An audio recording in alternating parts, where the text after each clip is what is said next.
Josiah celebrated the Passover to the Lord in Jerusalem. The Passover lamb was slaughtered on the 14th day of the first month. He appointed the priests to their duties and encouraged them in service of the Lord's temple. He said to the Levites who instructed all of Israel and who had been consecrated to the Lord, put the sacred ark in the temple that Solomon son of David, king of Israel, built. It is not to be carried about on your shoulders. Now serve the Lord your God and his people Israel. Prepare yourselves by families in your divisions, according to the directions written by King David of Israel and by his son Solomon. Stand in the holy place with the group of Levites for each subdivision of the families of your fellow countrymen, the lay people. Slaughter the Passover lambs, consecrate yourselves, and prepare the lambs for your fellow countrymen, doing what the Lord commanded through Moses. Josiah provided for all the lay people who were there a total of 30,000 sheep and goats for the Passover offering, and also 3,000 cattle, all from the king's own possessions. His officials also contributed voluntarily to the people, and the priests and Levites, Hilkiah, Zechariah, and Jehiel, the administrators of God's temple, gave the priest 2,600 Passover offerings and 300 cattle. Also, Conaniah, along with Shemaiah and Nathaniel, his brother, and Hashabiah, Jeiel, and Jozabad, the leaders of the Levites, provided 5,000 Passover offerings and 500 head of cattle for the Levites. The service was arranged, and the priests stood in their places with the Levites in their divisions as the king had ordered. The Passover lambs were slaughtered, and the priests sprinkled the blood handed to them, while the Levites skinned the animals. They set aside the burnt offerings to give them to the subdivisions of the families of the people to offer to the Lord, as written in the book of Moses. They did the same with the cattle. They roasted the Passover animals over the fire as prescribed, and boiled the holy offering in pots, cauldrons, and pans, and served them quickly to all the people. After this, they made preparations for themselves and for the priests, because the descendants of Aaron, were sacrificing the burnt offerings and the fat portions until nightfall. So the Levites made preparations for themselves and for the Aaronic priest. The musicians, the descendants of Asaph, were in the place prescribed by David: Asaph, Heman, and Jeduthun, the king's seer. The gatekeeper at each gate did not need to leave their posts, because their fellow Levites made the preparations for them. So at that time, the entire service of the Lord was carried out for the celebration of the Passover and the offering of burnt offerings on the altar of the Lord, as King Josiah had ordered. The Israelites who were present celebrated the Passover at that time and observed the Feast of Unleavened Bread for 7 days.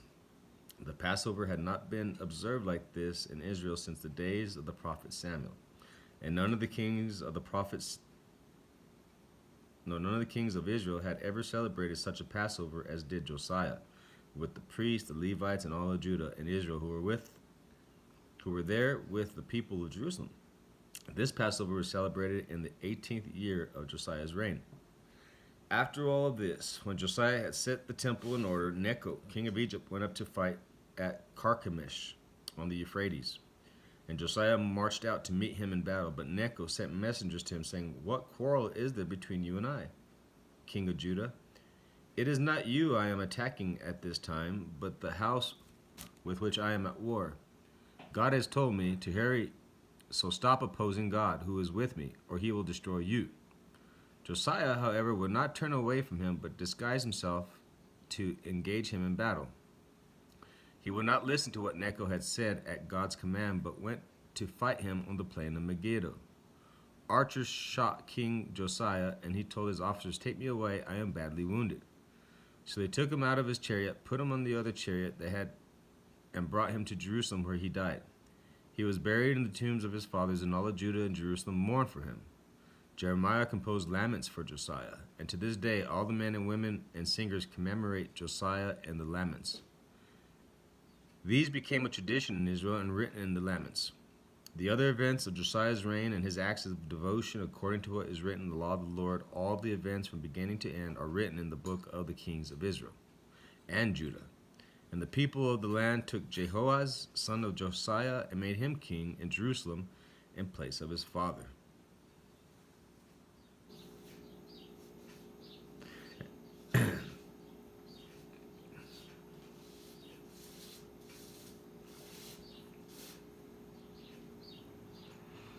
So Josiah was an awesome king.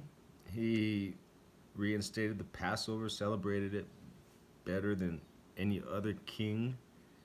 It looks like Josiah was a very brave person. Whenever he went up against Egypt, and the Egyptians said, "Hey, I don't have anything to do with you. Don't fight us." Um, Maybe he was standing up for his fellow tribes, or he thought he was. Um, there we have a good king.